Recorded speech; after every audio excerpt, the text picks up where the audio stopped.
वालेकुम सलामुन कौलम मिन रब्बिर रहीम। मोमिनो, अल्लाह के सारे नाम बरकत वाले हैं। बरकत वाली कमाई के साथ अगर तुम ज़िक्र करोगे तंदुरुस्ती मिलेगी, मोहब्बत मिलेगा, प्यार मिलेगा। अल्लाह शैतानी वसवसों से, गम फ़िक्रों से अल्लाह तुमको महफूज रखेगा। और जो बेलबास मक्कार यार दुनिया के तलबगार हैं, उनके फितने से भी, उनकी मक्कारी या यारी से भी अल्लाह तुमको बचा लेगा। याद रखो कि हीरे जवरात के तलबगार, सोने चांदी के तलबगार होंगे, खाने पीने वाली चीज़ों के लाले पड़ जाएंगे, खाने पीने वाली चीज़ें नायाब हो जाएंगी।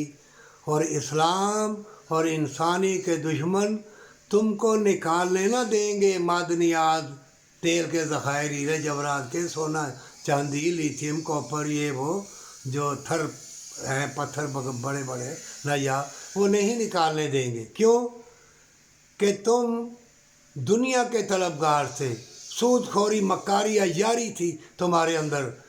तुम मुसलमानों, गरीबों, यतीमों का साथ नहीं देते थे, अपने हज उम्रे, अपनी कोठियों को पूजते थे।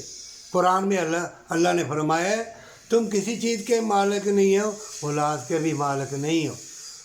जब तुम ऐसा करोगे, यतीम मस्कीन को सदका खैरात नाप तोल के नहीं दोगे, तो फिर इस्लाम और इंसानियत के दुश्मन तुम्हें बर्बाद कर देंगे, तुम्हारा वक्त चुरा लेंगे। हर चीज़ खाने पीने वाली तुम्हारे लिए नायाब, ज़हर आलूद हो जाएगी। और यतीम मस्कीन गरीब मोमिन मरेंगे। हर निकलता हुआ सूरज थू थू करेगा, हर दिन हर हवा तुम्हें थू थू करेगी, हर चीज़ तुम्हारे लिए मुज़र हो जाएगी। जो तड़प कर मरेंगे, जिनका हक तुमने नहीं दिया, उनकी बद्दुआ, एक एक आँख, एक एक सांस तुम्हें नफरीन करेगा। वो तो जन्नत पा लेंगे। अल्लाह माफ़ फरमाने वाला है।